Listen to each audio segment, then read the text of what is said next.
अकेलापन एक ऐसा शब्द जिससे सब घबराते हैं। अगर मैं कहूँ कि आपको अकेले रहना है तो आप परेशान हो जाएंगे, क्योंकि हमें इसकी आदत नहीं है, ना ही हम ऐसा करना चाहते हैं। बदलते ज़माने के साथ लोगों का रहन सहन तो बदल ही रहा है, साथ ही जीने का तरीका भी बदल रहा है। कई लोग ऐसे हैं जो किसी मजबूरी में, जैसे नौकरी इत्यादि के कारण अकेले रहते हैं, तो कई लोग ऐसे हैं जो अपनी मर्जी से अकेले रहना पसंद करते हैं, अपने काम को सच्ची लगन से अकेले ही करते हैं। जो लोग अपने मर्जी से अकेले रहते हैं उनमें कुछ अलग ही गुण होते हैं। ऐसे लोग जीवन में सफलता जल्दी हासिल कर लेते हैं। अकेले रहने के फायदे अगर आपने समझ लिया तो समझो आपने पूरी जिंदगी समझ ली।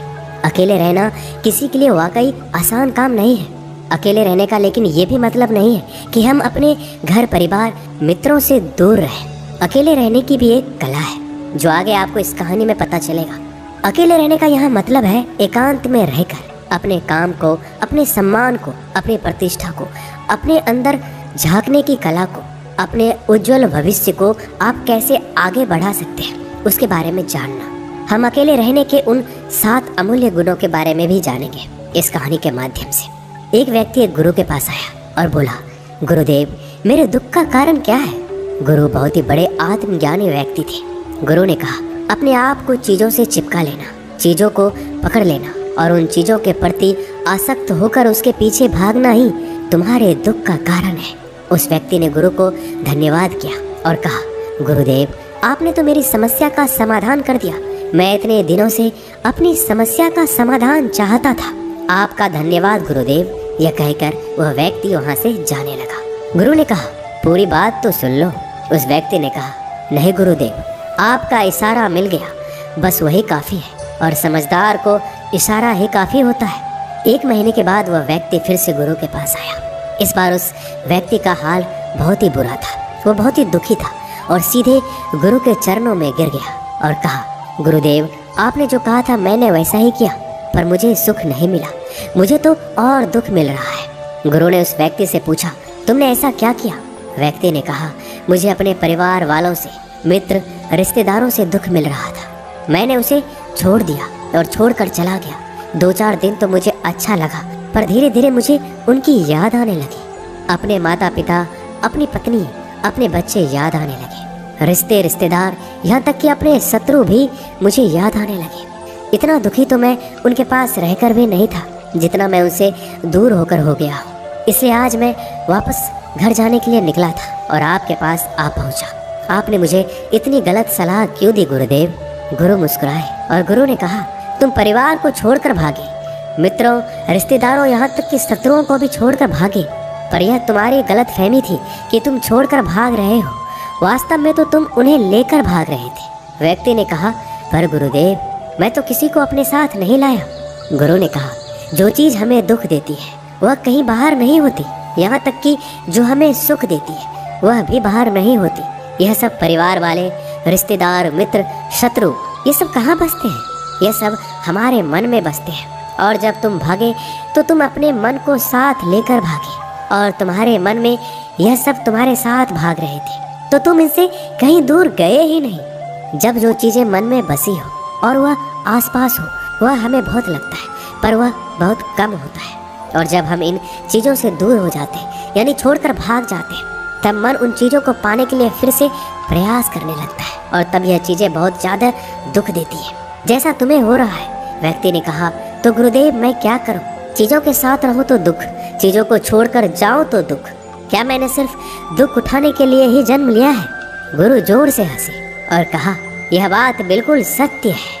यहाँ सब सिर्फ दुख उठाने के लिए जन्म लेते हैं, पर यह भी सत्य है कि इन दुखों के पार सुख है और उन सुख के पार दुख है, फिर सुख और फिर दुख है। जिन चीज़ों में हमें सुख नजर आता है वह दुख देते हैं, और जिनमें दुख नजर आता है वही सुख का कारण बन जाते हैं। उस व्यक्ति ने कहा, गुरुदेव क्या इस सुख दुख के मायाजाल से बाहर निकलने का कोई रास्ता नहीं है? गुरु ने कहा, रास्ता तो है, मगर तुम इसी दुनिया में रहना चाहते हो, इन सब के साथ रहना चाहते हो, तो तुम्हें एक काम करना होगा। तुम ऐसे ही रहो जैसे कि तुम इस दुनिया में अकेले हो, सबके साथ रहो पर अकेले रहो। व्यक्ति ने कहा, पर गुरुदेव ये कैसे हो सकता है? गुरु उस व्यक्ति को एक जगह पर ले गए जहाँ एक मेला लगा हुआ था। वहाँ बहुत भीड़ थी। गुरु ने कहा, देखो अपने आसपास यहाँ किसी को जानते हो क्या?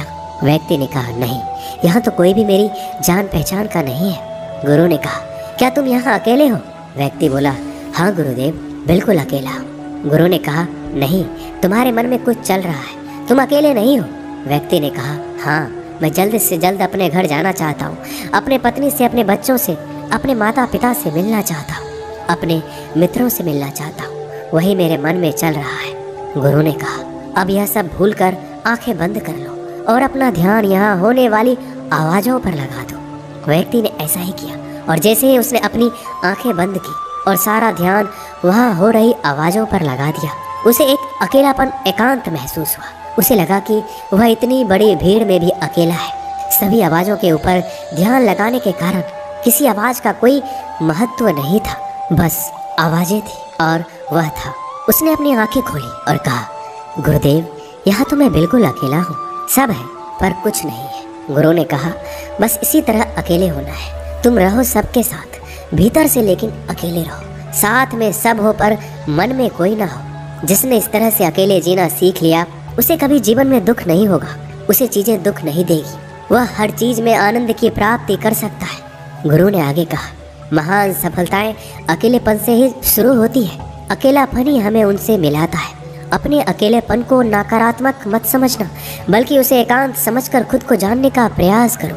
जब तुम्हें एकांत पसंद आने लगे तो समझो तुम्हारा वास्तविक वजूद तुमसे मिलना चाहता है। इसलिए अपने इस एकांत प्रेम का सम्मान करो। गुरु बोले, मैं तुम्हें 7 ऐसी खूबियों के बारे में बताता हूँ जो अकेले रहने वाले लोगों में पाई जाती है और उन्हें दूसरों से अलग बेहतर बनाती है। गुरु ने कहना शुरू किया, पहली खूबी जो एकांत में रहने वाले लोगों में पाई जाती है वो ये है कि ऐसे लोग दूसरों की तुलना में खुद के प्रति ज़्यादा जागरूक होते हैं। वो खुद के स्वभाव और आचरण के बारे में ज़्यादा गहराई से जानते हैं। ऐसा इसलिए होता है क्योंकि जब हम अकेले होते हैं तो हमें खुद के बारे में सोचने का काफ़ी समय मिल जाता है, जिससे हम खुद के व्यवहार को अच्छे से समझ पाते हैं। एकांत में रहने वाले लोग खुद की कमजोरी और ताकत को भी अच्छे से जान पाते हैं, जिससे वो दूसरे लोगों की तुलना में किसी भी खराब परिस्थिति का सामना ज़्यादा अच्छे से कर सकते हैं। गुरु ने कहा, अकेले रहने वाले लोगों की दूसरी खूबी है कि ये सकारात्मक सोच वाले लोग होते हैं। देखो, जब बहुत से लोग हमारे साथ होते हैं तो वहाँ एक दूसरे से तुलना, जलन, घमंड, लालच जैसे कुविचार अपने आप ही मन में आने लगते हैं। फिर इंसान इन विचारों के बस में आकर उल्टे सीधे काम करने लगता है। हालांकि ऐसा नहीं है कि एकांत में रहने वाले लोगों के मन में ये विचार नहीं आते, लेकिन क्योंकि वो अकेले हैं इसलिए दूसरों से तुलना,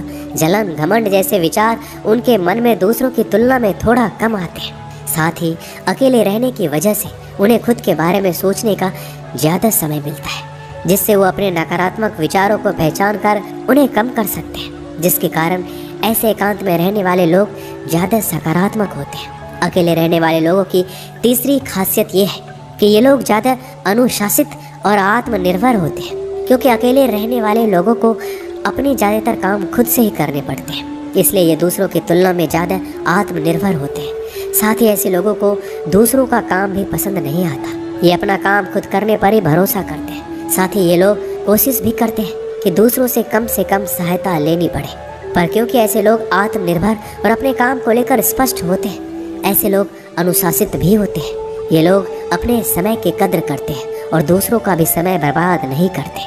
अकेले होने की वजह से ऐसे लोग एक निश्चित दिनचर्या का पालन भी करते हैं, जिससे ये लोग ज़्यादा व्यवस्थित होते हैं और ये भी इनके अनुशासित होने का एक कारण है। गुरु ने आगे कहा, अकेले रहने वाले लोगों की चौथी खासियत ये है कि ये लोग किसी भी चीज़ के बारे में बड़ी बारीकी से और गहराई में जाकर सोच सकते हैं। अकेले रहने वाले लोगों की ये सबसे बड़ी खासियत होती है। इसलिए जितने भी लेखक, कवि और बड़े बड़े काव्यों के रचयिता हैं, उन सभी को एकांत में रहना पसंद था, क्योंकि जब कोई व्यक्ति एकांत में होता है तो अपने अंदर की आवाज़ सुन पाता है। जितने भी बड़े आविष्कार हुए हैं उन सब की शुरुआत एकांत में हुई थी, क्योंकि एकांत में रहकर ही किसी भी चीज़ के बारे में बड़ी बारीकी से सोचा और समझा जा सकता है। गुरु ने कहा, एकांत में रहने वाले लोगों की 5वीं खूबी यह है कि इनका व्यक्तित्व सबसे अलग हटकर होता है। वो लोग ज़्यादातर दूसरे लोगों के साथ रहते हैं, ये अकेले रह ही नहीं पाते, वो कितनी भी कोशिश कर ले, लेकिन जाने अनजाने में सही,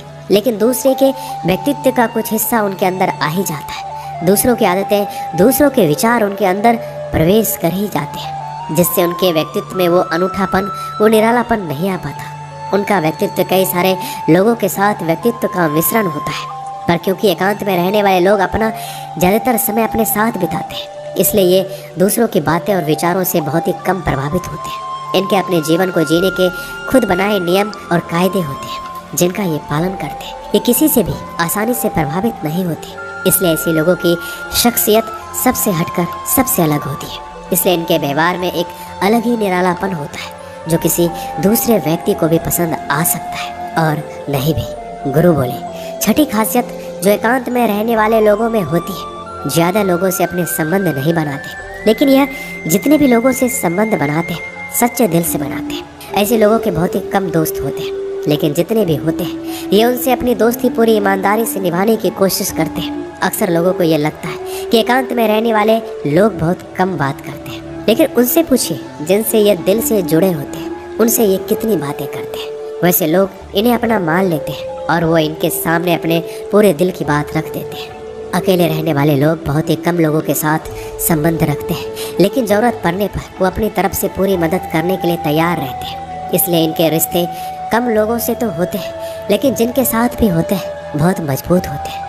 अगली खासियत, अकेले रहने वाले लोग मानसिक तौर पर और भावनात्मक रूप से मजबूत होते हैं, क्योंकि उन्हें पता होता है कि अगर कोई समस्या उनके ऊपर आती है तो उन्हें अकेले ही उन समस्या से निपटना पड़ेगा। ऐसा बार बार करने से उनके अंदर खुद के प्रति आत्मविश्वास बढ़ जाता है, और आत्मविश्वास एवं आत्मसम्मान के बनने से वो मानसिक और भावनात्मक तौर पर और मजबूत होते चले जाते हैं, और ये मान लेते हैं कि कोई भी ऐसी समस्या नहीं है जिससे वो अपनी दृढ़ इच्छा शक्ति के दम पर हरा ना सके, और यही एक सोच उन्हें दूसरों से अलग बनाती है। इतना कहने के बाद गुरु चुप हो गए। उस व्यक्ति ने कहा, गुरुदेव आपकी सारी बात तो ठीक है, लेकिन ये कब कहा जा सकता है कि अकेलापन एक वरदान है?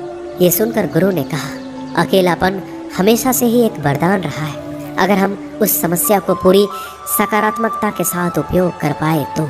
क्योंकि जब हम दुनिया के लोगों के साथ होते हैं तब हम भीड़ का हिस्सा होते हैं, लेकिन जब हम अकेले होते हैं तब हम खुद के साथ होते हैं। जब हम खुद के साथ होते हैं तभी हम अपने समय का सदुपयोग, खुद का आकलन, खुद के शौक, सभी बातों पर अच्छे से ध्यान दे सकते हैं, अपनी कमजोरियों पर भी काबू पा सकते हैं, और ऐसा कह सकते हैं कि सच में अच्छाई की राह और इंसानियत की मंजिल भी पा सकते हैं। उस व्यक्ति को गुरु की बात समझ आई और वह गुरु को धन्यवाद कहकर चला गया।